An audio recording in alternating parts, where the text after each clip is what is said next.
The bell hadn't even finished its last tired shriek before the room exploded into a chaos of noise and motion. It was like a switch had been flipped, transforming the quiet, orderly rows of desks into a marketplace of chatter and laughter. Backpacks were unzipped with the sound of tearing Velcro, chairs scraped against the linoleum floor, and a dozen different conversations started at once, all competing to be the loudest. In the middle of all this energy, right by the window in the very back row, was Alex. To say he was part of the class would be an overstatement. He was more like a feature of the room, as permanent and unnoticed as the faded world map on the wall or the clock that was always 3 minutes fast. He sat with his shoulders hunched inside a dark gray hoodie, the hood pulled up just enough to cast a shadow over his face. His head was bent low, almost touching the open notebook on his desk. His hand, the only part of him that ever seemed to move, held a pen that scribbled away in a constant, quiet rhythm. No one ever saw what he was writing. It was just what he did. Other students would flow around his desk like water around a stone in a stream. Sometimes someone would bump into his chair, mutter a quick sorry, without even looking up to see who they'd hit. Alex never reacted. He didn't look up, he didn't grunt, he didn't even seem to notice. He just kept scribbling. He was a master of being invisible. He perfected it over years.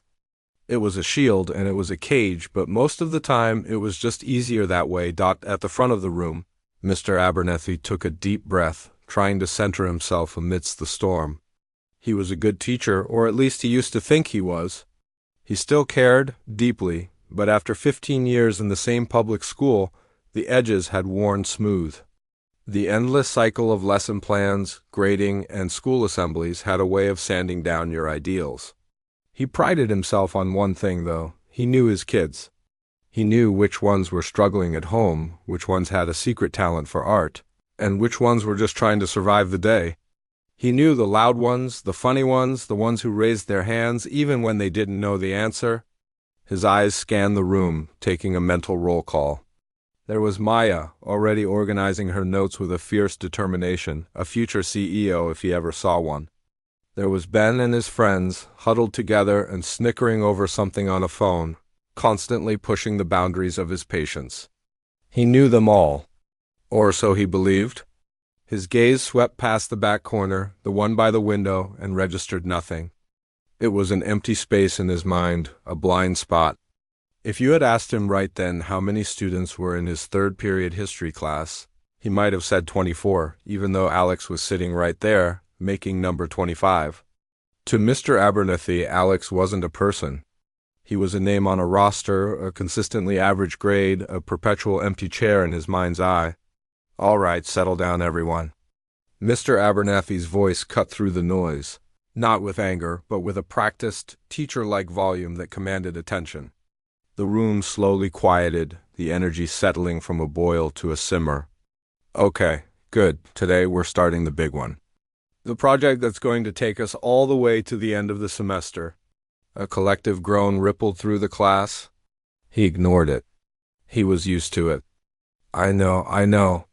But this one is different. This is your chance to dig into something that really matters to you. We're calling it Unsung Heroes in History. He started writing the title on the whiteboard in his neat, all-caps handwriting. I want you to find someone.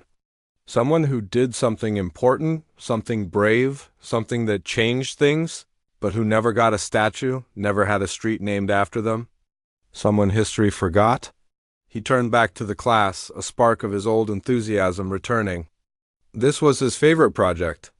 It was a chance for students to connect with the past on a personal level. You can work alone or with a partner. You'll need to write a 10-page paper, and at the end of the semester, you'll give a 15-minute presentation to the class. This is a big part of your grade, so I want you to choose someone you're genuinely interested in. The mood in the room shifted. The groans were replaced by a low buzz of excitement. Maya was already whispering with her friend, probably planning a PowerPoint presentation with embedded videos. Ben looked like he was about to fall asleep, but even he was prodded by his friends to think of a cool war hero. Mr. Abernethy walked up and down the aisles, handing out a thick packet of guidelines. He stopped at desks, offering suggestions, engaging in quick, energetic conversations. "You could do a female codebreaker from World War II, he suggested to one student. Or maybe the scientist who discovered a vaccine but didn't get any credit." He felt good, energized. This was what teaching was all about. He was lighting sparks. Then he reached the back row. He came to Alex's desk and paused. The boy hadn't looked up once. The packet of guidelines lay on his desk, untouched. Next to his ever-open notebook, Mr. Abernethy felt a familiar pang of disappointment. He tried, he really did.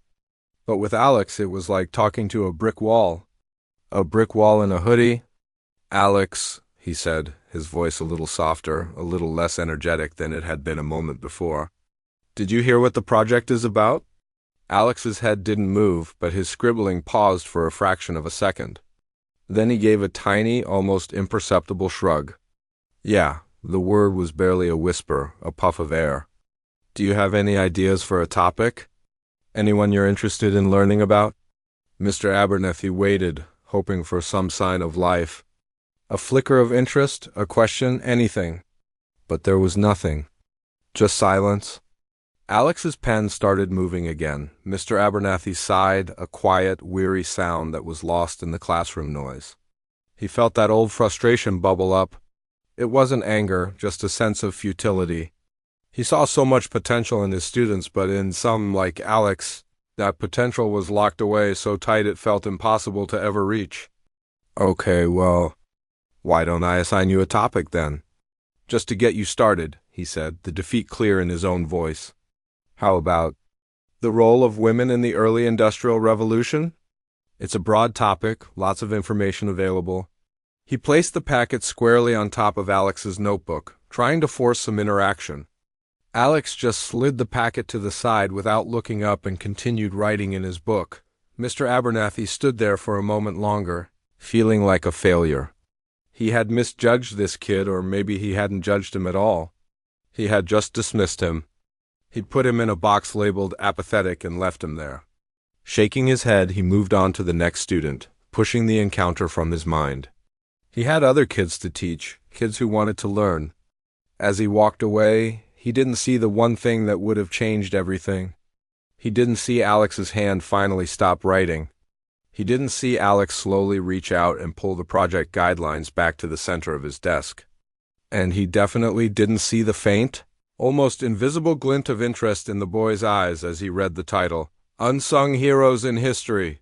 For the first time all year, the invisible student was starting to become visible, but only to himself. Weeks bled into one another, the days growing shorter as the semester marched on. The initial buzz of excitement for the Unsung Heroes project had curdled into the familiar drone of student procrastination. The classroom air, once thick with ambitious ideas, was now heavy with sighs and the clicking of phones. Being hidden under desks, Mr. Abernethy heard it all during his free periods. "I can't find anything," was the common complaint from Maya, who was now aiming for a B instead of an A. "This is so boring," mumbled Ben, whose partner had done all the work so far. Most of the research was happening on the slick, shiny surface of Google, where answers were supposed to be easy. But easy answers for deep questions were hard to find. And frustration was setting in. It was during a study hall, a time usually reserved for catching up on grading or sipping a lukewarm coffee, that Mr. Abernethy first noticed the shift. He had walked down to the school library, a quiet sanctuary that smelled of old paper and floor wax, to find a student who had missed a test. As he scanned the large room, his eyes landed on a familiar gray huddle in the farthest, most forgotten corner. It was Alex, but he wasn't just sitting there. He was a whirlwind of quiet activity. Spread out on the large table around him was not one, but 4 books. They weren't the standard, clean textbooks from the school's collection. These were thick, heavy volumes with cracked leather spines and yellowed pages, clearly from the local history section that students rarely touched. One was a collection of old town council minutes. Another a book of property maps from the 1800s. Alex had a magnifying glass out and was leaning over one of the maps, his brow furrowed in concentration. Next to him, his notebook was open, but it wasn't filled with the frantic scribbles Mr. Abernethy was used to seeing.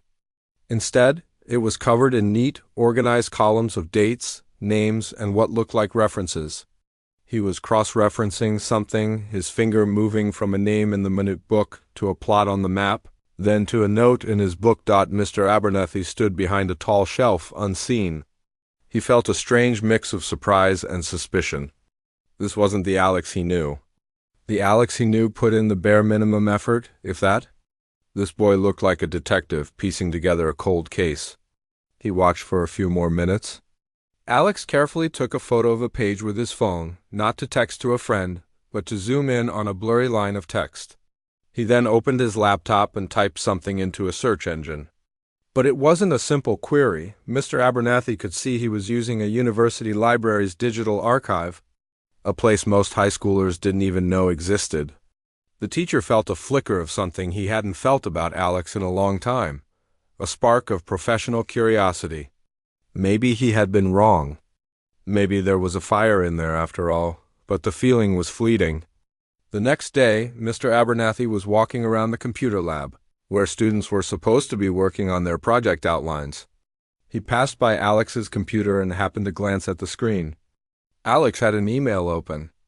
It was addressed to the head archivist at a state historical society. The email was polite, formal, and shockingly articulate. "Dear Dr. Evans," it read, "I am a high school student conducting research on the initial settlement of our town, specifically focusing on the contributions of individuals who were not part of the founding council.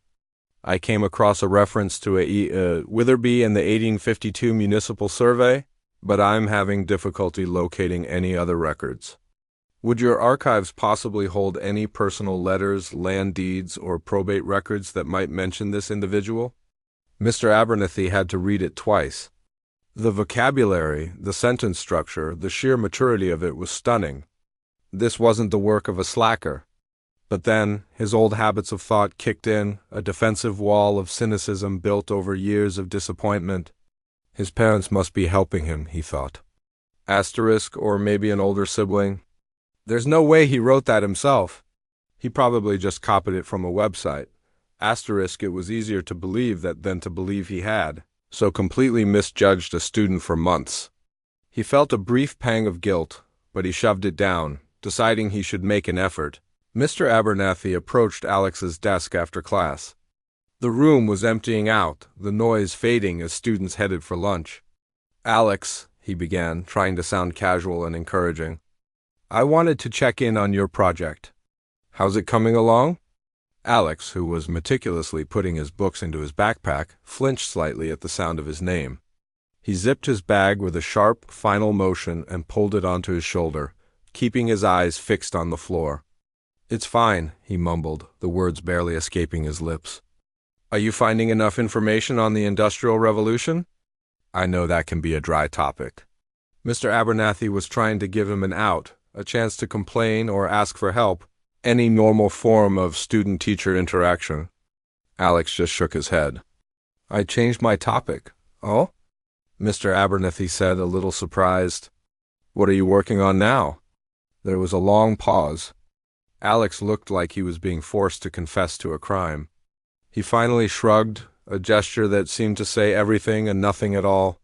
"Just local stuff." And with that he turned and walked out of the classroom, disappearing into the stream of students in the hallway.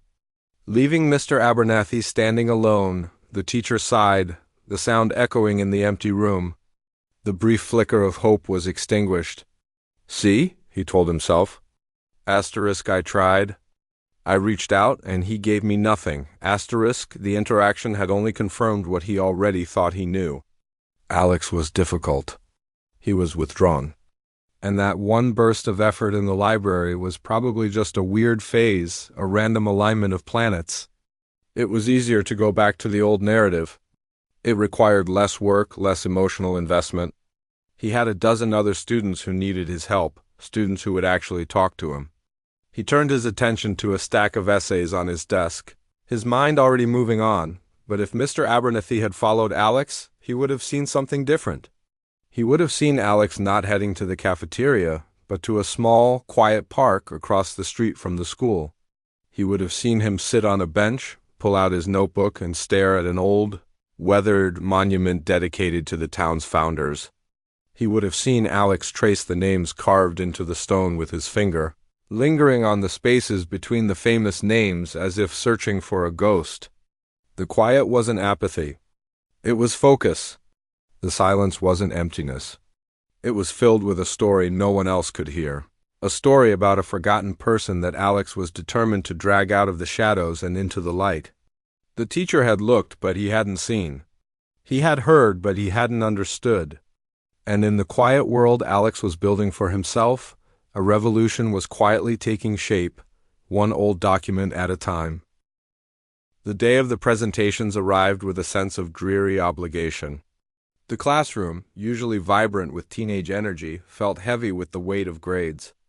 The air conditioner hummed a monotonous tune, fighting a losing battle against the afternoon heat. One by one, students trudged to the front of the room. There were PowerPoints with too much text, read aloud in a monotone voice. There were posters with pictures printed from the first page of a Google search. There was a lot of shuffling of note cards and a lot of staring at the floor.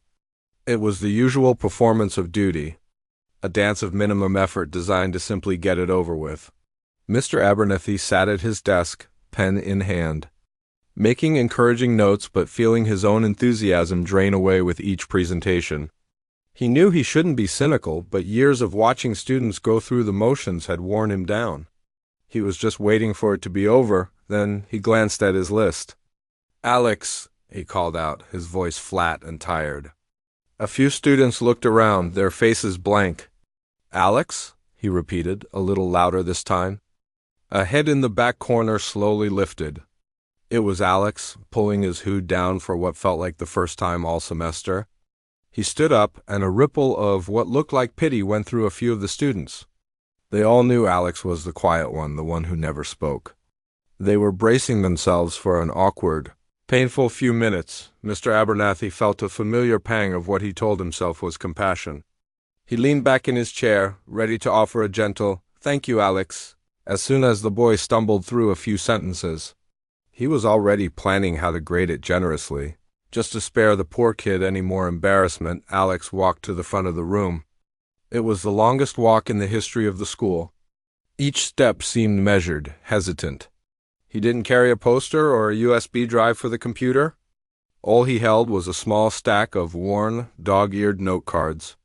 His hands were trembling slightly. He placed the cards on the lectern and looked out at the class. His eyes darted from face to face, wide with what looked like pure terror.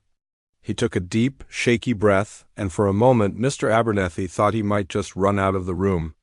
The teacher was about to say something, to offer him an out, but then Alex began to speak. "Most of the people we learn about in history are famous," he started. His voice was quiet, almost a whisper, but it was clear. No mumbling. There was a strange calmness underneath the nervousness. "They have statues. Their faces are on money. But history isn't just built by famous people. It's built by people who are forgotten. People whose names are carved into dusty ledgers and then lost. Today, I want to tell you about one of those people." He clicked a small remote, and the projector screen, which had been blank, lit up.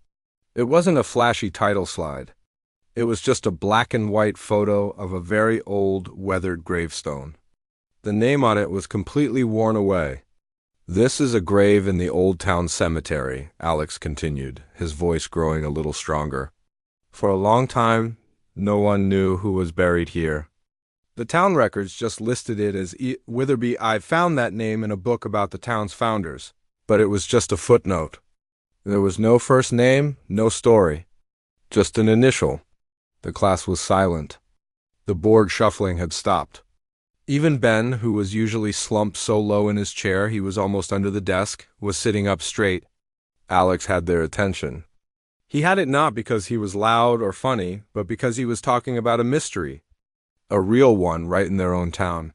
"I spent months trying to find out who Witherby was," Alex said. His eyes now focused on a point in the back of the room, no longer looking scared, but intensely focused. I went through old census records, property deeds, and town council minutes. And I found her. Her name was Eleanor. He clicked the remote again.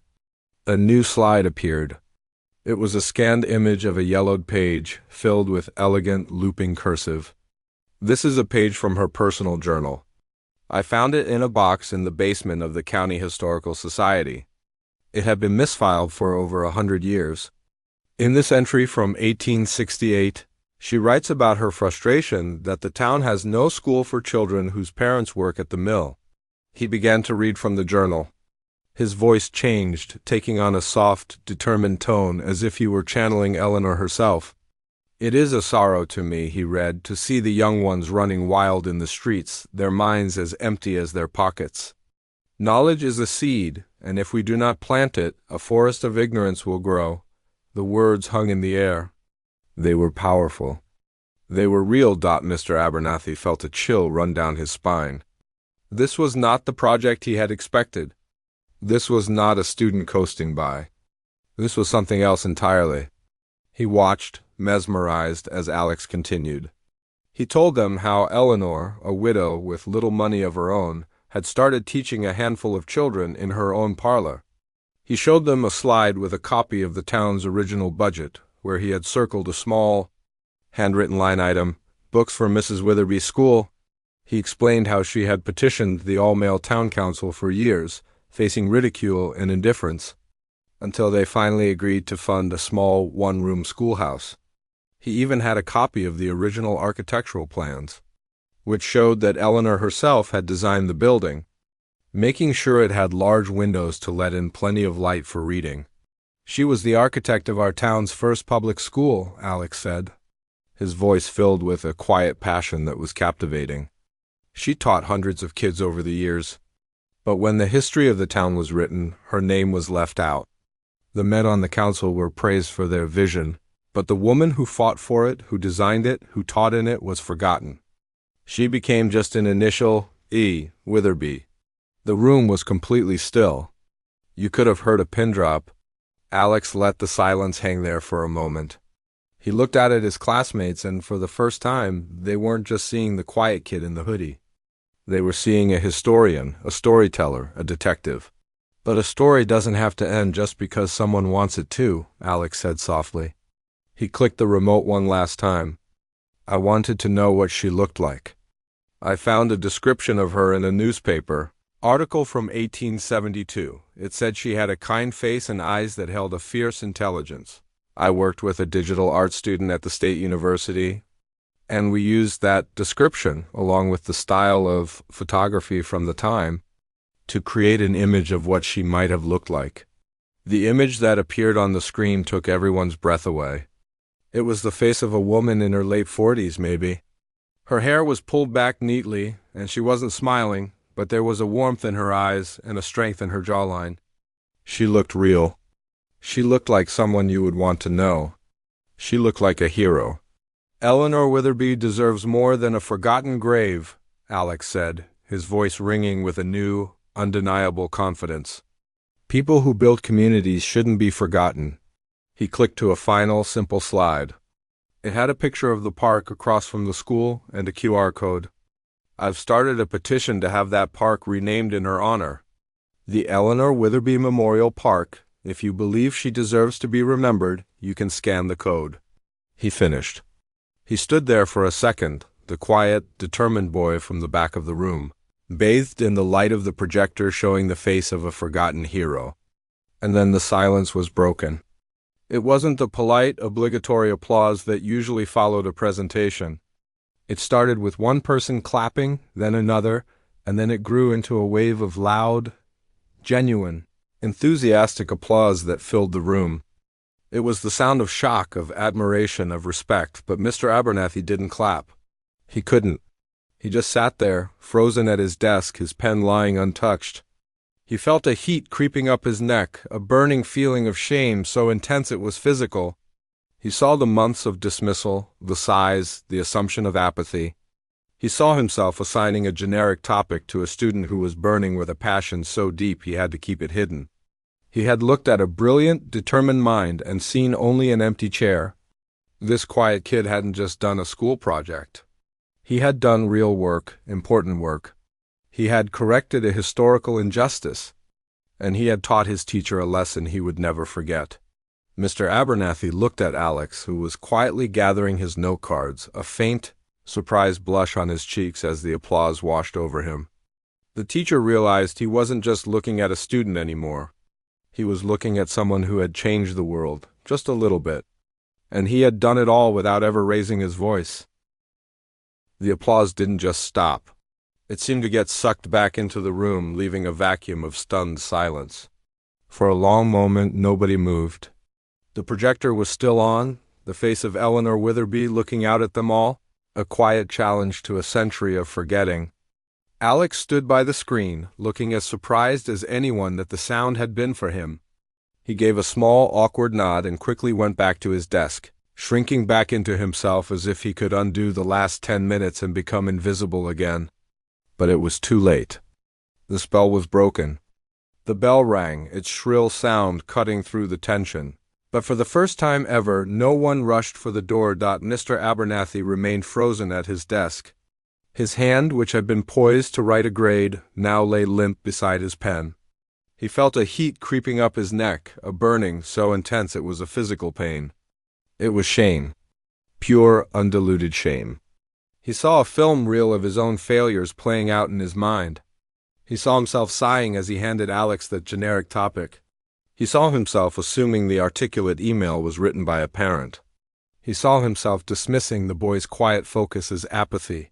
He had been a teacher for 15 years, and in that moment he felt like a complete fraud.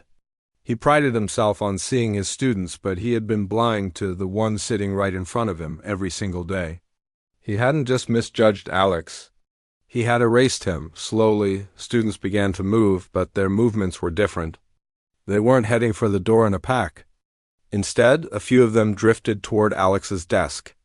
Maya, the girl who always had the perfect PowerPoint, was there first. "That was incredible," she said, her voice filled with genuine awe. "Where did you even learn to search archives like that?" Alex just shrugged, looking down at his desk, but a hint of red colored his cheeks. Then Ben, the class clown, who usually treated Alex like he was part of the wallpaper, walked over.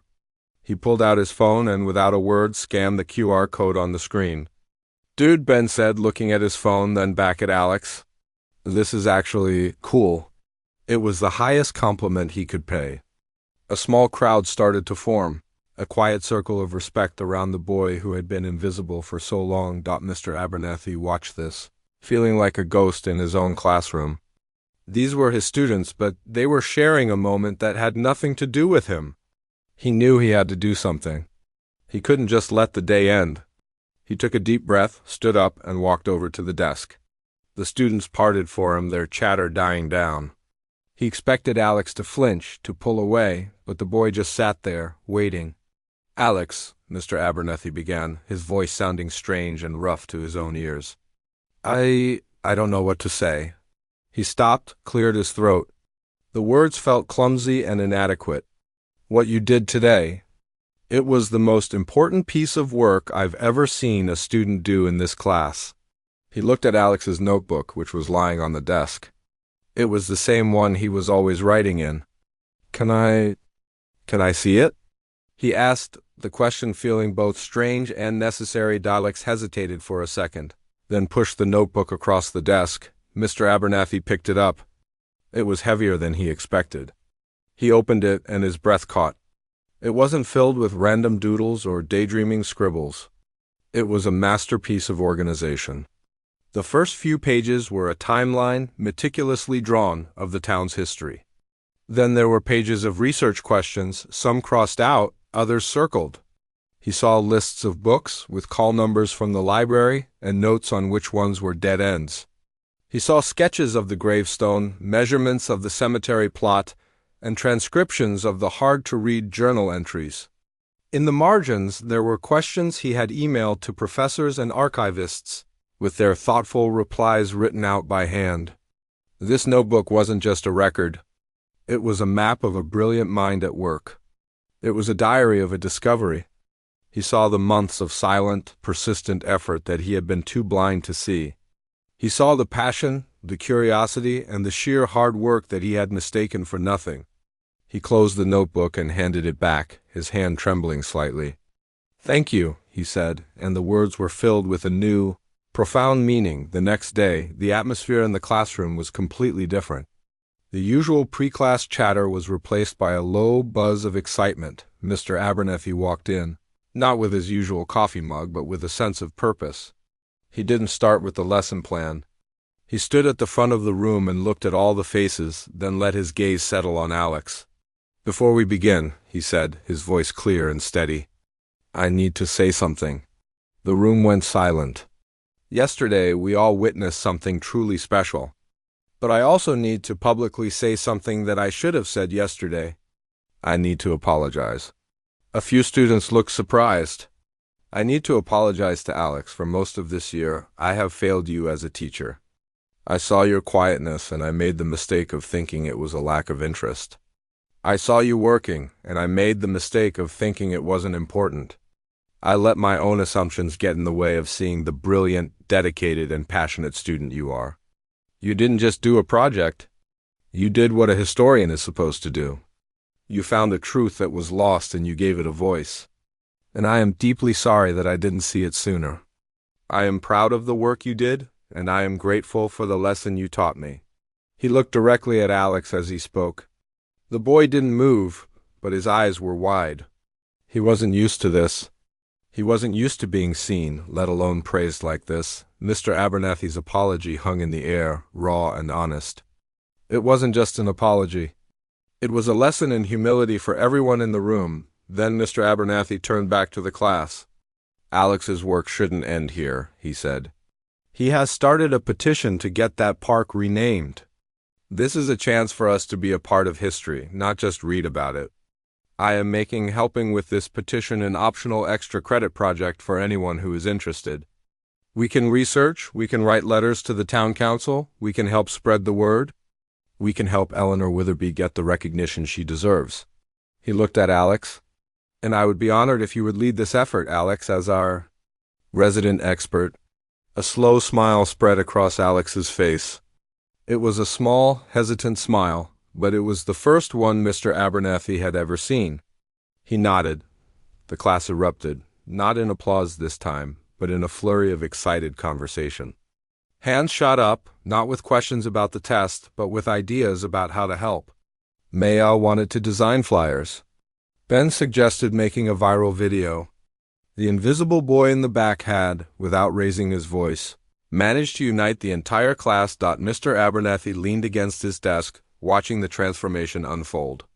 He watched as Alex was surrounded by classmates, no longer shying away but patiently answering their questions, pointing to notes in his now famous notebook. The teacher realized that this was what education was supposed to be. It wasn't about memorizing dates and names. It was about lighting a fire, about empowering students to make a difference in the world. He had spent months trying to light a spark in Alex, only to realize the boy had been carrying a torch all along. And now, that torch was being passed around, lighting up the entire room. The teacher had learned his lesson, and the quiet kid had, in his own quiet way, started a revolution. The weeks that followed were unlike anything Mr. Abernethy had experienced in his entire career. His classroom was no longer just a place for learning about the past. It had become a workshop for shaping the future. The quiet hum of a typical study hall had been replaced by a productive buzz of activity. It was as if Alex's presentation had unlocked a door in everyone's minds, and now they were all rushing through it. The petition to rename the park became the class's collective mission. Maya, using her natural leadership skills, organized a design team. Her flyers, featuring a beautiful, hand-drawn sketch of the old schoolhouse based on Alex's research, were taped in the windows of coffee shops and libraries all over town. Ben, surprisingly, had taken charge of the digital campaign. The video he made was a masterpiece of persuasion. It started with his usual goofy humor, interviewing classmates who admitted they'd never heard of Eleanor Witherby. But it ended with a surprisingly sincere plea. Standing in front of the forgotten gravestone and talking about how, one person can make a huge difference, even if it takes 100 years for anyone to notice. The video was shared hundreds of times on social media, and the signatures on the online petition climbed from 100 to 1,000, then 5,000. Through it all, Alex remained the quiet center of the storm. He wasn't a boss or a commander. He was an expert. When a student had a question about a date or a fact, they didn't go to Mr. Abernethy. They went to Alex. He would patiently pull out his notebook, now worn and tattered with use, and point to the exact document or entry that had the answer. He showed them how to cross-reference sources and how to tell a reliable piece of history from a rumor. He was teaching them not with a loud voice, but with a deep well of knowledge that commanded respect. Mr. Abernethy watched this transformation with a sense of wonder. He had become a facilitator, a guide on the side. He would bring in donuts and help them format their letters to the town council. But the real work, the real passion, was coming from the students themselves. Inspired by the quiet kid in the back, the momentum became impossible for the town to ignore. A local newspaper wrote a story about the high school class fighting to rewrite history. The television news sent a reporter to the school to interview the group.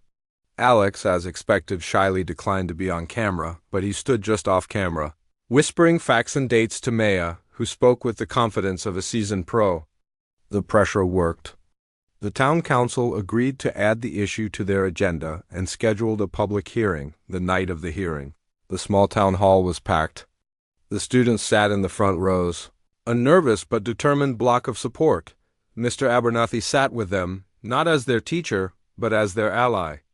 The council members sat behind a long wooden table, their faces serious and a little tired. One member, an older man with a stern face, seemed particularly skeptical. "We can't just go around renaming parks every time a student finds an interesting story," he grumbled when it was time for public comment. A wave of doubt washed over the students. But then Ben stood up. He didn't have a speech. He just played his video on the big screen. When it finished, the room was quiet. Then Maya stood up and gave a flawless presentation, showing the designs for the new park sign and explaining how Eleanor's story could be used as a teaching tool for local elementary schools. Finally, it was Alex's turn. He walked to the podium, and this time there was no terror in his eyes. There was only a calm, steady focus. He didn't use note cards. He didn't need them. "Eleanor Witherby didn't have a voice when she was alive," he began, his voice clear and strong. The town council of her time wouldn't listen to her. They thought her ideas were small. But her idea wasn't small. It was a school. And that school educated the people who built this town. Renaming this park isn't just about correcting a mistake in a history book. It's about saying that we listen now. It's about saying that a quiet voice, speaking the truth, is more powerful than a loud one with nothing to say. He looked directly at the skeptical councilman. "This isn't just about history. It's about the kind of town we want to be today." He finished and sat down. The silence in the room was heavy with respect. The skeptical councilman leaned back in his chair, a thoughtful expression on his face. He nodded slowly. The vote was unanimous. A few months later, on a crisp, sunny autumn afternoon, the town gathered for the ceremony. There was a brass band playing and local officials gave speeches. But the real moment came when the mayor asked Alex to come forward to unveil the new sign. Alex, wearing his familiar gray hoodie, walked to the corner of the park where a crowd had gathered. He pulled a cord and a blue and gold cloth fell away, revealing a beautiful carved wooden sign. It read, "Eleanor Witherby Memorial Park, educator, architect, founder." The crowd applauded, and this time Alex didn't shrink away. He stood tall and looked at the sign, a small, proud smile on his face. Mr. Abernethy stood at the back of the crowd, watching. He saw Alex standing with Maya and Ben and the other students from his class. They were laughing and talking, a group of friends. Alex was still quiet, still reserved, but he was part of the group. He was no longer an island. The hoodie was still there, but it no longer looked like a shield. It was just a hoodie. The teacher felt a deep sense of peace settle over him. He had learned that his job wasn't just to teach history, but to help students find their own place within it. He had learned that the loudest voices aren't always the most important, and that sometimes the greatest revolutions begin not with a shout, but with a quiet, persistent whisper. He looked at the boy who had taught him the most valuable lesson of his career, a boy who had dragged a forgotten hero out of the shadows and, in doing so, had stepped into the light himself. And Mr. Abernathy knew, with absolute certainty, that this was a story none of them would ever forget.